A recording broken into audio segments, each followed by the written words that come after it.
Señoras y señores, buenas noches, bienvenidos una semana más a La Quinta Esquina. 2015 ha sido un año que sin duda ha marcado la política española con la irrupción de nuevas formas políticas en nuestro panorama, tanto en el ámbito nacional como en el ámbito provincial.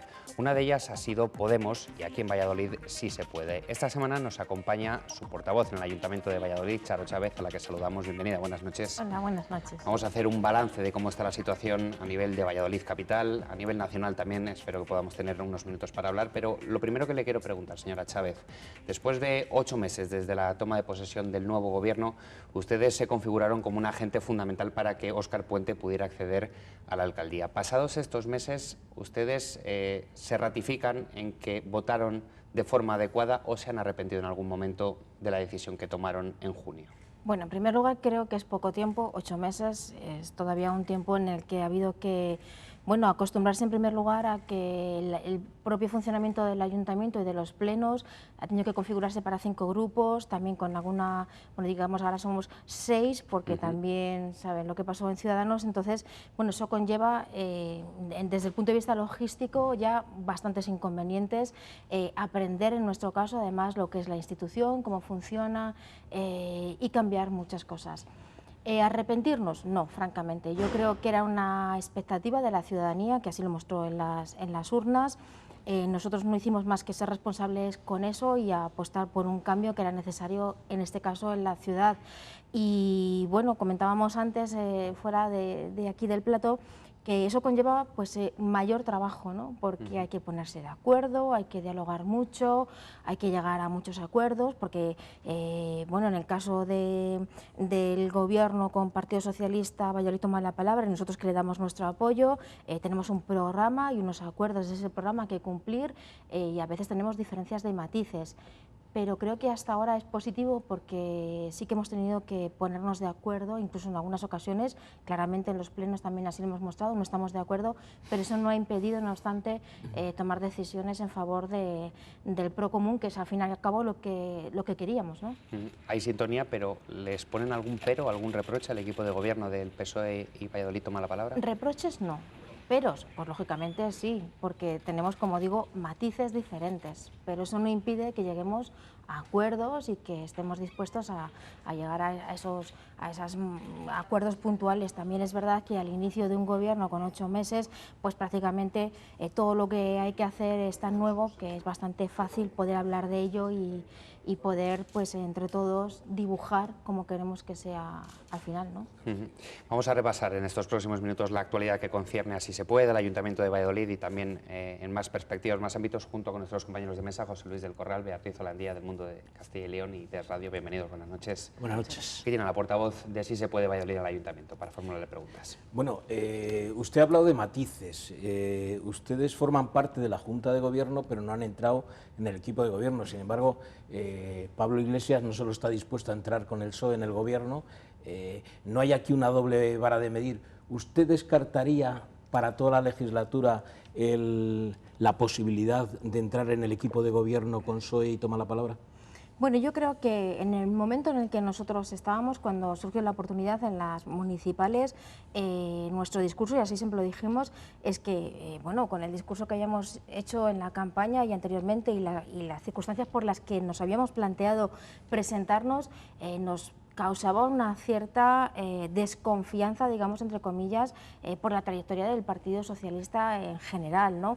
Esa desconfianza podemos decir que al día de hoy se ha ido mitigando, pero que nosotros adoptamos el compromiso y la responsabilidad de estar vigilantes, lo cual no impedía asumir la responsabilidad que era dar el apoyo a la investidura y, como decía antes y comentaba, pues el puntualmente ir trabajando, y en la Junta de Gobierno lo que surgen son cuestiones puntuales, pero es verdad que también gran parte del trabajo se hace en las comisiones, donde no solamente con el Partido Socialista o Valladolid toma la palabra, sino también con Ciudadanos y con el Partido Popular hay que ponerse de acuerdo, hay que hacer planteamientos y luego cada uno hace pues esas, como todos, ¿no? Pues sus matices. No me puedo plantear esa opción, francamente, porque en el momento en el que estamos esta fue la decisión que quisimos tomar.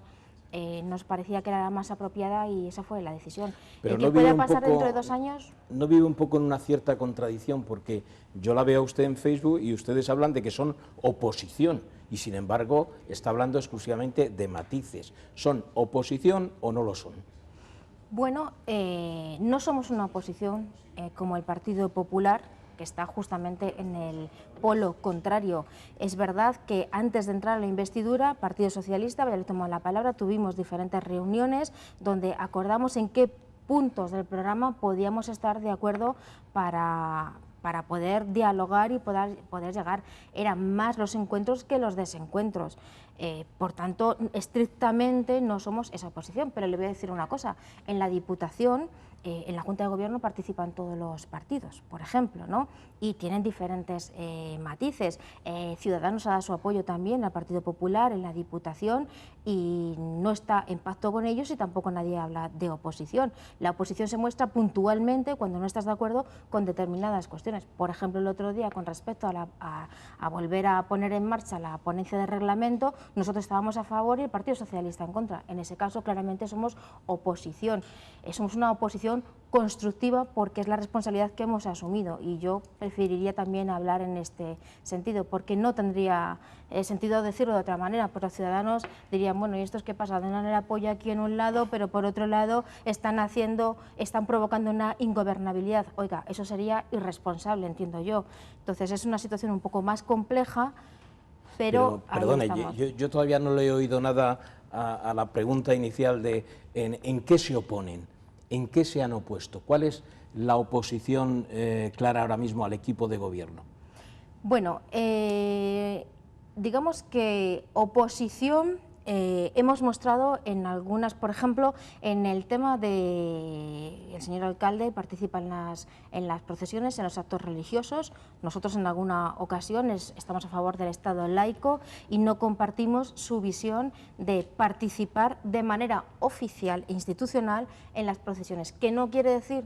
No tenemos ninguna crítica que hacer ni a la confesión religiosa ni nada. Entendemos que, como ocurre en otros países del mundo, se debería dividir la participación institucional en los actos religiosos. Por ejemplo, en eso estamos en desacuerdo totalmente. No ha surgido en ningún pleno, pero nosotros estaríamos ahí. Con respecto a otras cuestiones, por ejemplo, en las últimas declaraciones que hizo el señor Puente acerca de las cuestiones relacionadas con la memoria histórica, pues nosotros, por ejemplo, creemos que hay que ser mucho más rápidos y que es un tema que hay que afrontar porque hay una parte de la ciudadanía que así lo está deseando. Creo que en ese sentido también tenemos posiciones un tanto encontradas, ¿no? Nosotros una oposición frontal no estamos haciendo, es cierto, porque llevamos 8 meses, porque estamos cumpliendo todos aquellos acuerdos que según programa coincidíamos y lógicamente supongo que no ha habido tiempo todavía para entrar en una confrontación acerca de algún punto porque no se ha suscitado en el marco de ese programa y esos acuerdos que teníamos, lo cual no quiere decir que cuando tengamos que hacerlo públicamente pues lo haremos. Hasta ahora las cosas que se han afrontado pues con matices hemos estado de acuerdo o en desacuerdo, pero hemos llegado a un acuerdo. Sí, que ha generado sí, perdón, Beatriz. ¿No es una postura un tanto cómoda estar en la Junta de Gobierno, que es donde se decide la línea de gobierno del Ayuntamiento, y sin embargo no afrontar el compromiso, o bueno, sí, el compromiso de gobernar? Es decir, ustedes forman parte de las decisiones, pero luego bueno, pues no se enfrentan a una labor de gobierno real. Bueno, lo hemos dicho al principio, nosotros en principio no teníamos confianza en que pudiera ser, digamos, que esa combinación perfecta, que necesitábamos el tiempo para que se constatara día a día si era posible o no era posible. Vemos que hay una actitud de diálogo por todas las partes, por tanto podemos construir juntos. En el momento que no la haya, de momento no se ha suscitado.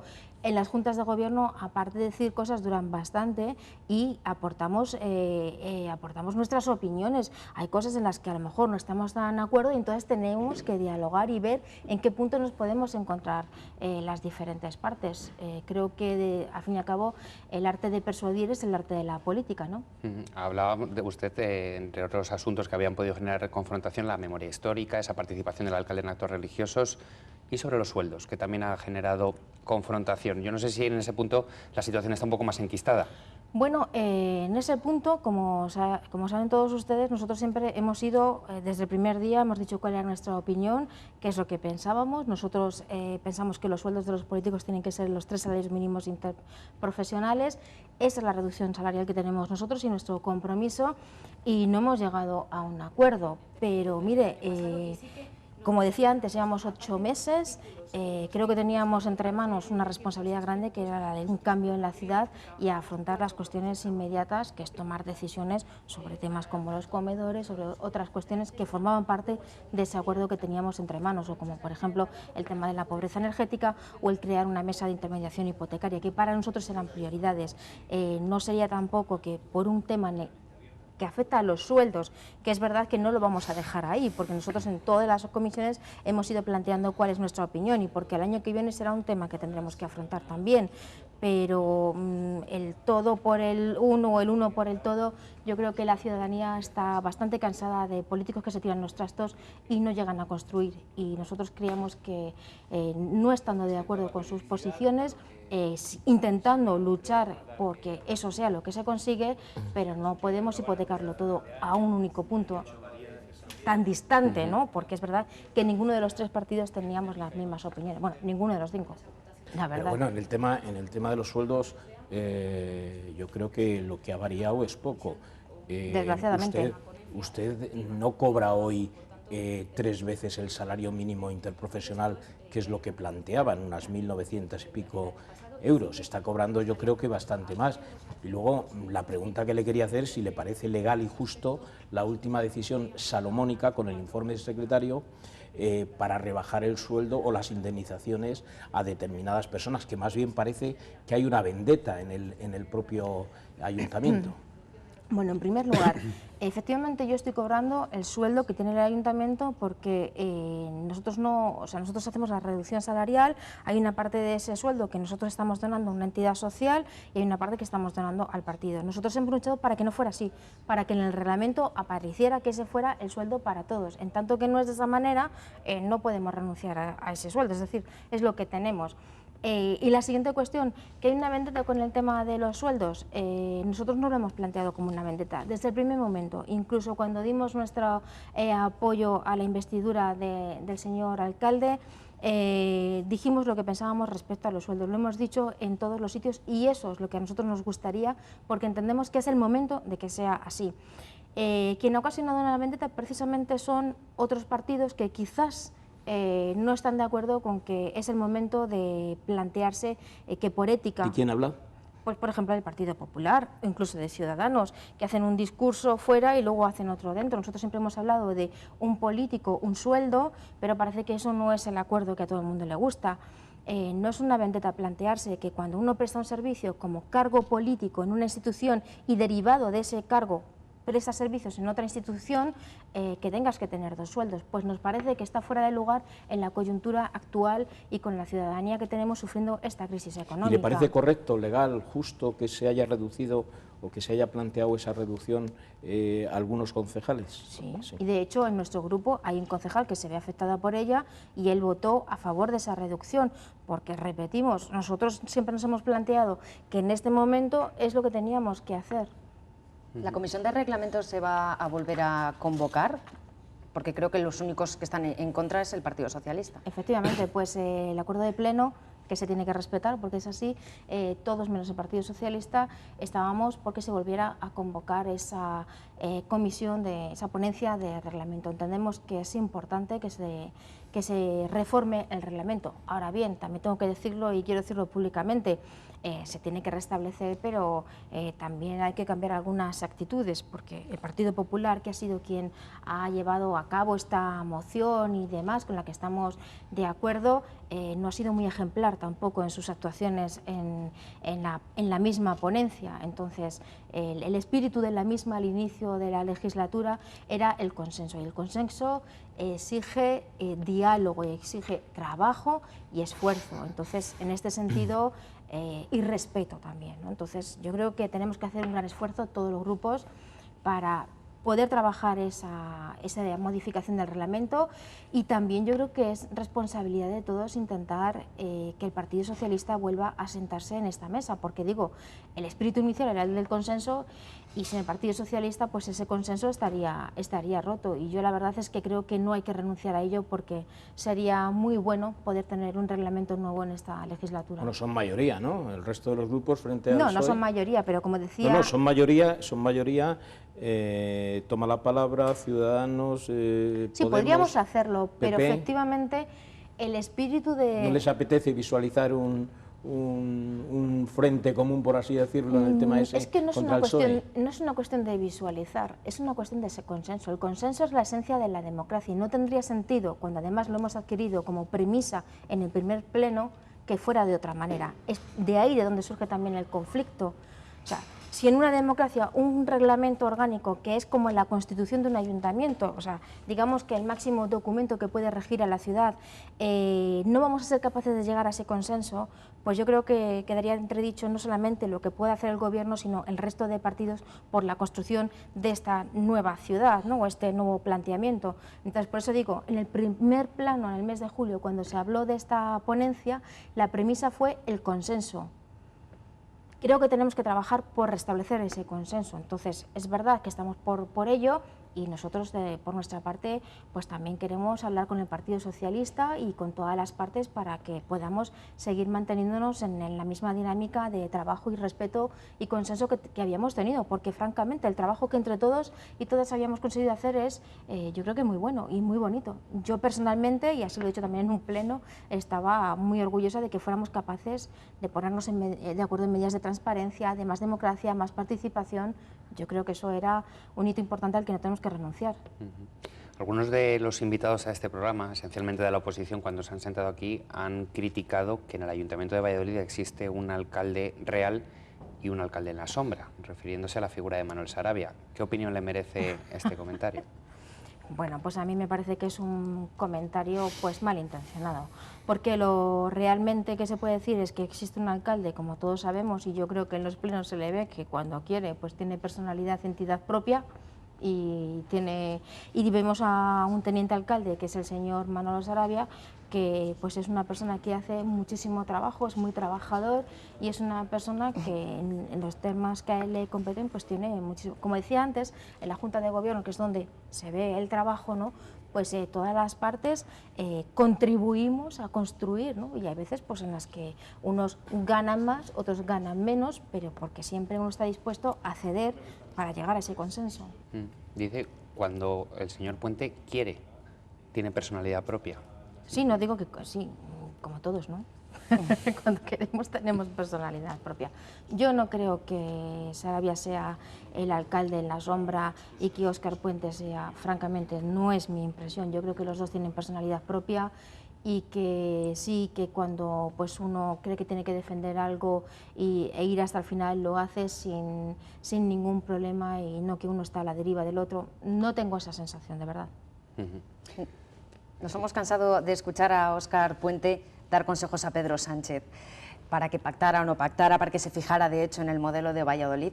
Si pudiera usted darle consejos a Pablo Iglesias, ¿qué le diría? ¿Le pondría también de ejemplo el ejemplo de Valladolid?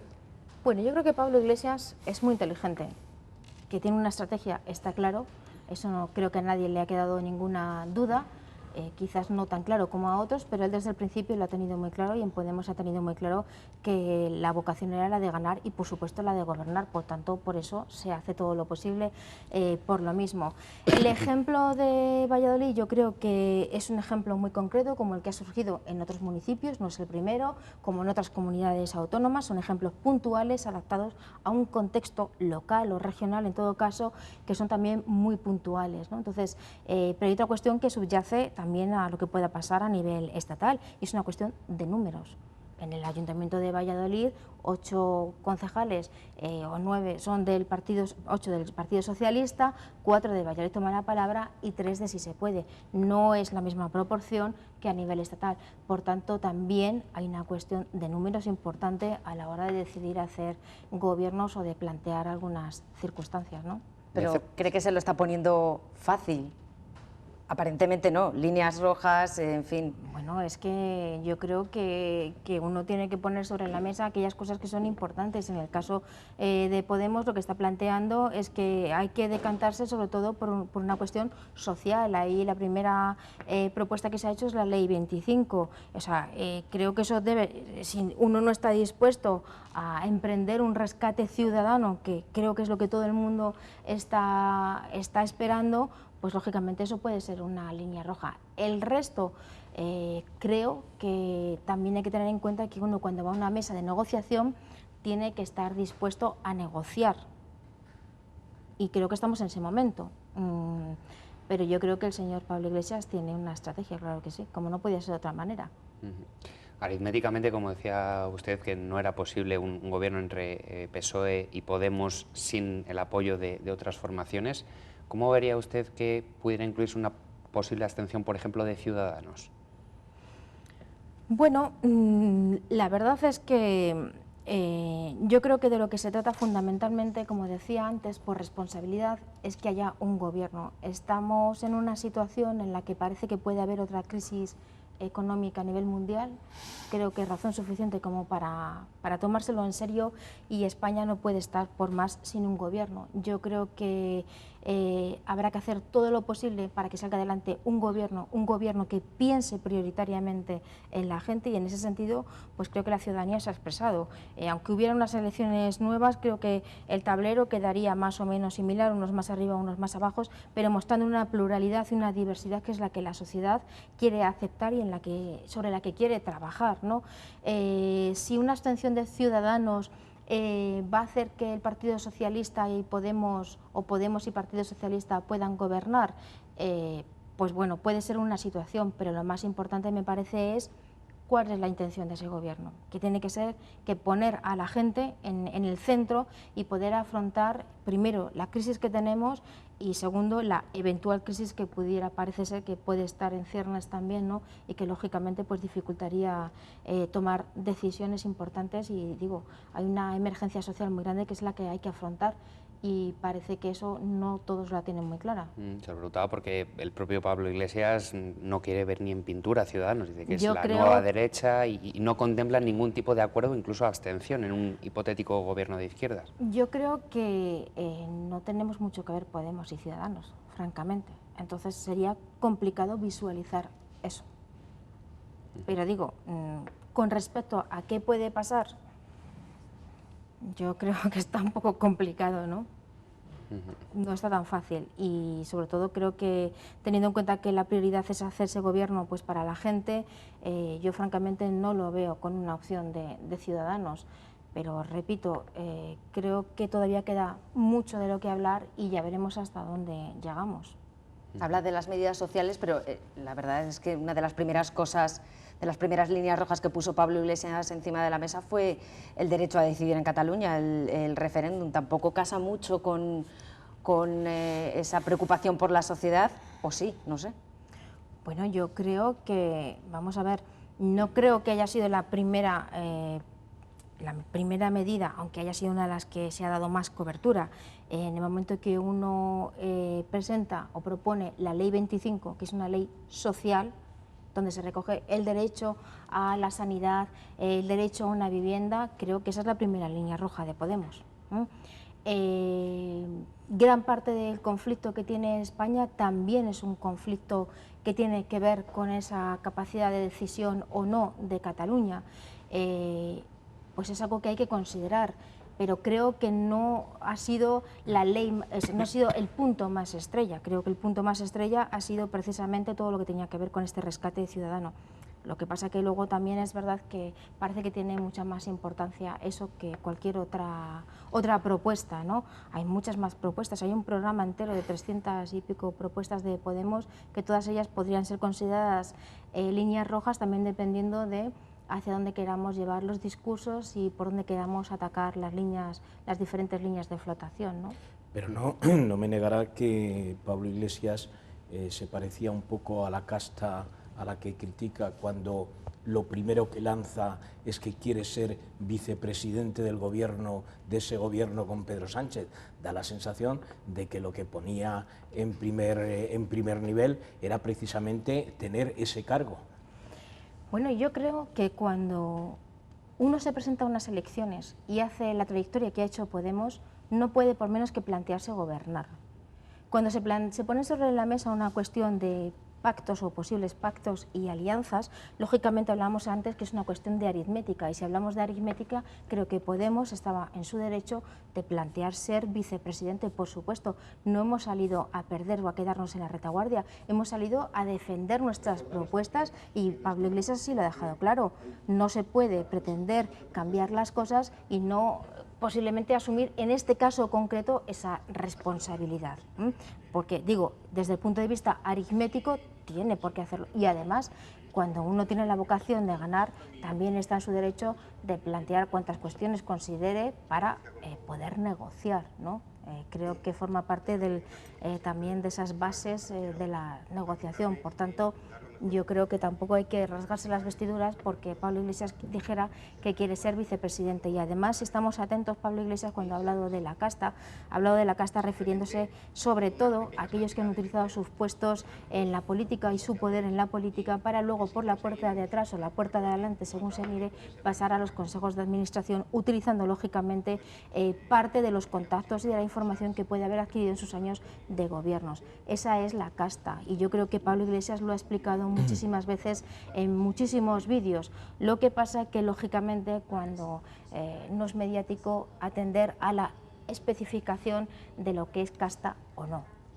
Usted habla mucho en todo este rato que llevamos de conversación, de diálogo, de contactos, de consenso, incluso justifica el que no se haya llegado a un acuerdo en el reglamento, en los sueldos, por ese consenso. Sin embargo, ese consenso usted es incapaz, o ustedes son incapaces de tenerlo con el Consejo Local de aquí, no sé si se llama así el órgano. Personas que conocen muy bien las relaciones que tienen ustedes hablan de odios irreconciliables y de personas. Mi pregunta es, ¿se ven, se tratan, llegan a acuerdos? Bueno, primero entiendo que son terceros, que no sabemos muy bien quiénes son los que hacen esas acusaciones o esos comentarios. Pero las desmiente, ¿no? Yo no tengo odios personales hacia nadie, y mucho menos hacia aquellos que han sido compañeros en el Consejo Ciudadano Municipal, que es como se llama. Sí se puede, es una candidatura de Unidad Popular que surge no solamente de gente del Consejo Ciudadano Municipal, de Podemos, sino también de gente de Ganemos. Y además la vocación de la misma candidatura era que pudiera incluirse en ella muchísima más gente que incluso no tuviera nada que ver con Podemos. Por tanto, en las decisiones de si se puede o en las cuestiones que se tenga que llegar por consenso, no solamente interviene el Consejo Ciudadano Municipal. Hay otras muchas personas que no están vinculadas a Podemos que también tienen opinión y tienen derecho a la misma. Casualmente, las 3 personas que llegamos a concejales somos de Podemos, pero yo mantengo diálogo fluido con muchísima gente, no solamente de Podemos. ¿Que tenemos nuestras diferencias? Sí, creo que, como usted ha dicho, han sido públicas incluso, pero eso no nos impide seguir construyendo. Como digo, también hay gente que tenía que ver con asociaciones de vecinos o con otro tipo de movimientos que también estaban integrados en la candidatura o en el espíritu de la misma, y seguimos manteniendo esa buena relación y consenso. El consenso no significa no tener diferencias, que es lo que trataba de explicar antes. Precisamente el consenso es aquel procedimiento por el que todos llegamos al convencimiento de que podemos tomar una decisión a pesar de nuestras diferencias, pero una decisión que beneficia a la mayoría o a todos, al bien común, ¿no? A toda la ciudadanía. ¿Y en ese consejo han llegado a acuerdos o todavía no? Yo no formo parte de ese consejo, por tanto no puedo llegar a acuerdos con ellos. ¿Y se hablan con ellos? Sí, me habló con ellos. De hecho, el otro día hemos tenido una reunión. Me habló con ellos en el seno de si se puede. De todas formas, yo formo parte, sí, en este caso, del Consejo Autonómico, o lo que otros llaman la Ejecutiva Autonómica, y ahí también tomamos decisiones. A veces las decisiones no gustan a todo el mundo y por eso hay diferencias, incluso a veces son difíciles de salvar, ¿no? Pero las diferencias políticas en el seno de la misma organización creo que hay que dejarlas un poco aparte cuando se trata de construir y es mucho más importante presentar una moción sobre la pobreza energética, se lo aseguro, que poder estar de acuerdo 100% con algunos compañeros o compañeras. Es decir, por su parte, puentes tendidos al diálogo, posibilidad de reconciliación, es decir, de que puedan retomarse las relaciones con normalidad antes de este cisma, como han denominado algunas personas, este desencuentro que ha habido. Estamos siempre abiertos y, de hecho, yo creo que nosotros no, en ningún caso hemos salido ni en los medios ni en ningún sitio yendo contra nadie, porque creemos que no es como hay que hacer las cosas, que hay que trabajar con todos y con todas, no solamente con las personas que están en un momento determinado integrados en una ejecutiva. Hay unas bases, hay otras entidades que también quieren colaborar y que también hacen propuestas y con las que lógicamente estamos siempre estamos en contacto hablando, porque forman parte del espíritu que inicialmente era el que promovía que presentáramos una candidatura como la nuestra al Ayuntamiento de Valladolid. Se lo preguntaba porque hubo algún tipo de acusaciones acerca de prebendas, entradas, algún tipo de favores que yo no sé hasta qué punto ha podido hacer mella. Bueno, yo creo que no. Cuando organizamos cosas, ahí está la gente que quiere participar. No le voy a decir que no haya ocasionado diferencias, claro que sí, porque es muy grave dirigirse a la prensa y hacer acusaciones, sobre todo cuando son falsas. Pero en cualquier caso, también una de las cuestiones que tenemos en Podemos, y creo que ha habido muchísimos casos en toda España, es pues que nuestras diferencias son públicas, todos los medios y todo el mundo puede acceder a ellas y conocer el momento en el que están. Nosotros no tenemos nada que ocultar. Las diferencias, como decía antes, se puede seguir trabajando con ellas. Es más importante el proyecto que tenemos entre manos que cualquier otra cuestión que siempre puede ser considerada, digámoslo de alguna forma, más personal, y yo creo que la cuestión y el reto siempre es seguir construyendo y tendiendo puentes, y yo en ese sentido siempre he estado abierta, por supuesto. Ahora bien, siempre, por supuesto, desde el respeto. Es condición básica en todo lo que lo comentaba antes también con respecto al trabajo que podemos hacer en el Ayuntamiento. Es fundamental el respeto para poder llegar a esos diálogos y a ese consenso. ¿No se ha planteado en ningún momento convocar una asamblea o el órgano que corresponda e intentar desbancar a la actual dirección del partido en Valladolid? Yo estoy con un compromiso férreo, que es el trabajo en el Ayuntamiento, como decía antes, desde una candidatura que tiene que reflejar las diferentes visiones de la ciudadanía, no solamente del Consejo Ciudadano. Y, como digo, el proyecto es mucho más importante que cualquier cuestión de estructura. Y, en todo caso, no me correspondería a mí hacer ese tipo de cuestiones. Como digo, hay una ejecutiva regional que está por encima de la municipal. Yo creo que flaco favor haríamos al proyecto si ahora nos liásemos en rencillas o en batallas donde intentamos acaparar a unos o hegemonizar actividades. Yo creo que hay mucha gente que quiere participar, y esa es nuestra responsabilidad.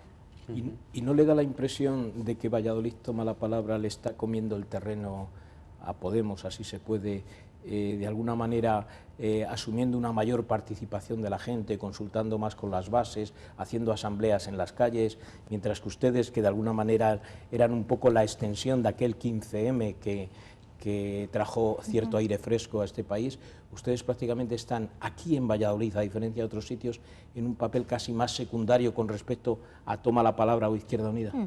Bueno, es verdad que en ese sentido Valladolid Toma la Palabra puede tener una cierta ventaja, tiene más bagaje en la cuestión de las asambleas. Bueno, básicamente las asambleas de Valladolid Toman la Palabra es muchísima gente de Izquierda Unida y otros muchos menos del otro partido que forma parte de Valladolid Toma la Palabra, que es ECUO. Como saben, en las autonómicas ECUO ha confluido con nosotros, y yo creo que en las autonómicas los resultados muestran claramente que Podemos tiene más punch. También es verdad que nosotros llevamos menos tiempo como partido político en Valladolid, y lógicamente reconozco que ese es nuestro reto, el llegar pues a tener esa dinámica. Es verdad, hay que decirlo honestamente, que Valladolid en ese sentido ha hecho muy buen trabajo, pero también digo que ellos tienen una trayectoria mucho mayor, que venían de Izquierda Unida en este sentido, y entonces, bueno, pues lógicamente es lo que han puesto sobre la mesa. De los que hacen las cosas bien hay que aprender siempre, y yo creo que nosotros en este caso tenemos que seguir aprendiendo, por supuesto, de iniciativas como la de Valladolid Toma la Palabra, que son capaces de congregar a mucha gente. Estamos en ello y estamos organizando también nuestras actividades, organizando nuestras, que también las hemos tenido, nuestras asambleas. y bueno, pues estamos en este proceso de construcción que en este caso pues a nosotros en Podemos a nivel estatal y a nivel local pues nos ha tocado hacerlo simultáneamente, y eso también tiene sus debilidades y sus dificultades, francamente. ¿Qué es lo que más le ha sorprendido en estos 8 meses que lleva en la vida política municipal, del funcionamiento del ayuntamiento, de la vida diaria, en este máster acelerado casi que han tenido bueno, que lo has hacer para dicho incorporarse? perfectamente, este máster acelerado. Yo creo que desde que estaba en la universidad no había aprendido tanto y tan rápido, la verdad, y todo lo que nos queda por aprender. Bueno, pues he de decir que una de las mejores cosas que nos ha pasado en el ayuntamiento es el encuentro con los trabajadores del ayuntamiento. Creo que algunos de ellos pensaban que, no sé, seríamos gente extraña o maleducados, y les hemos sorprendido por nuestro talante y, bueno, pues porque somos personas normales, ni más ni menos educadas. Creo que el trabajo del ayuntamiento es un trabajo muy bonito.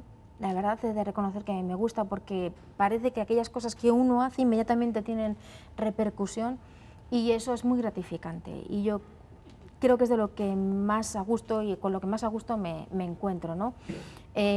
Francamente, me gustan menos los plenos, porque me parece que es el momento como de más escenografía, en un cierto sentido, y no me gusta siempre. A mí me gusta hacer cosas y no tanto tener que defender en la dialéctica, que a veces, pues, en mi opinión, se abusa demasiado de ella, ¿no? Prefiero hacer cosas, y eso pues es verdad que se puede hacer en las comisiones o en los consejos con las personas mayores, o en los consejos de cooperación, en todos los consejos que hay en el ayuntamiento, que tienen contacto directo con la ciudadanía. Yo creo que eso es bastante interesante, porque la gente tiene muchas ganas de decir qué piensa y qué quiere hacer, y está siendo una bonita oportunidad para eso. ¿Y alguna decepción? Bueno, pues yo creo que la decepción viene asociada al hecho de que muchas veces las cosas suceden de una manera más lenta de la que uno quisiera, y también quizás porque uno tiene mitificados los plenos, porque piensa que es donde sucede todo, y de alguna manera sí, ojo, pero como digo, también hay muchísimo trabajo que se hace fuera de los plenos y que, por desgracia, creo que trasciende menos a la opinión pública, y en mi opinión es donde realmente está el meollo de la cuestión, es donde se puede hacer un mayor seguimiento de las cuestiones que se hacen en las concejalías, o donde, por ejemplo, pues, si te reúnes en la Agenda 21, pues estás allí con gente no solamente de los grupos políticos, sino de todas las entidades que quieren participar, ¿no?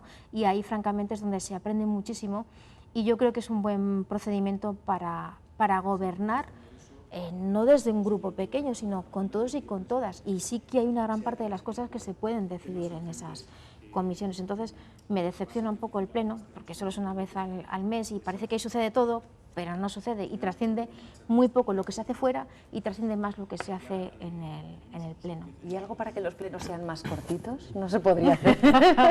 Creo que hablo en nombre de todos los compañeros. Estoy de acuerdo. Yo creo que sí, creo que tenemos que hacer un ejercicio de disciplinarnos en los tiempos que manejamos. Por eso que decía antes, porque el pleno es una escenificación de alguna manera, y es donde los discursos marcan los espacios políticos, y yo creo que hay que concederle más protagonismo a las acciones que de verdad dicen lo que somos y lo que vamos a ser capaces de hacer, o sea, el hacer cosas. Entonces, bueno, pues tendremos que empezar a pensar que no es tan importante hablar, aunque yo hablo mucho, sino que es más importante hacer, y bueno, habrá que acortarlos, porque es terrible para los periodistas. El urbanismo es un asunto clave, se está haciendo una cierta revisión del proyecto del anterior Plan General de Ordenación. El urbanismo está en manos de una persona de la que hemos hablado aquí, de Sarabia, de Valladolid, toma la palabra. ¿Tiene usted alguna discrepancia con los planes que ahora mismo tiene Sarabia en tema de urbanismo en Valladolid?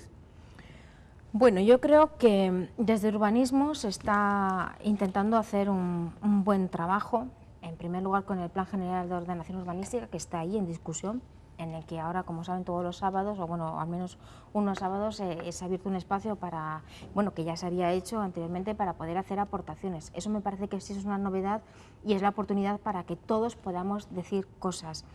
Hay una comisión de urbanismo donde también se ponen en discusión muchos de los temas que se están tratando, y bueno, yo personalmente nosotros, con respecto al urbanismo, en nuestro programa creíamos que había que generar ciudades policéntricas, ¿no? Que los barrios tienen que empezar a tomar mucho más protagonismo, catalizando en ellos pues gran parte, por ejemplo, de la actividad cultural y demás.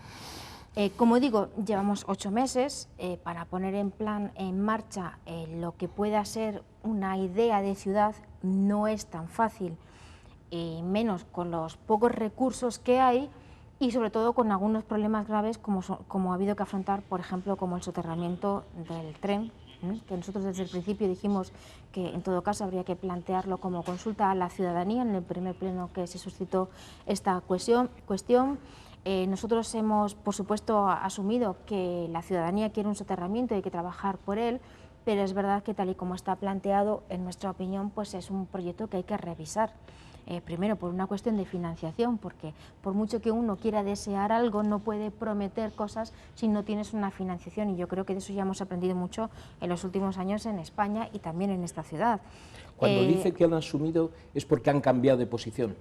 No, no hemos cambiado Decía que lo cuestionaban y que ahora lo han asumido. Bueno, a ver, nosotros cuestionamos y seguimos cuestionando el proyecto del soterramiento tal y como existe.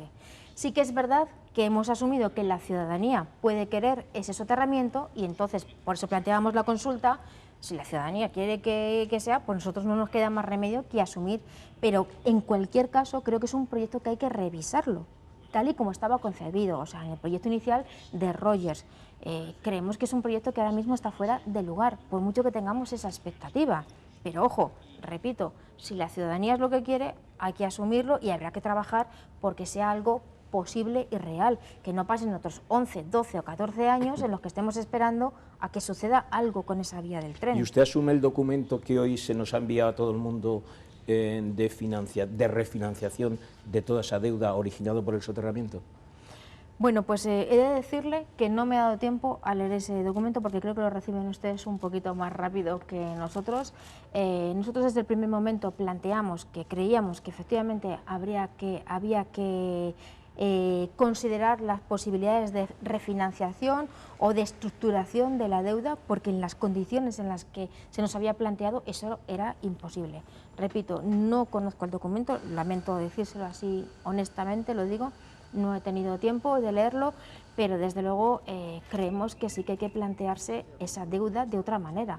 No puede ser las mismas condiciones que anteriormente, porque son inviables para el presupuesto del ayuntamiento. Y no solamente por una cuestión de que el ayuntamiento quiera asumirlo o no, que haya dinero o no, es que, como saben, hay una ley, la regla del techo de gasto, que es la que impide que se pueda hacer frente a ese tipo de deudas.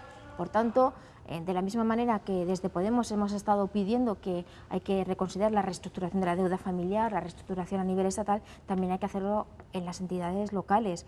Y yo creo que es el momento, porque si no, no va a ser posible afrontar ni ese proyecto ni otras cosas incluso muchísimo más urgentes, a lo mejor, y más necesarias, como son, por ejemplo, el 29 de octubre.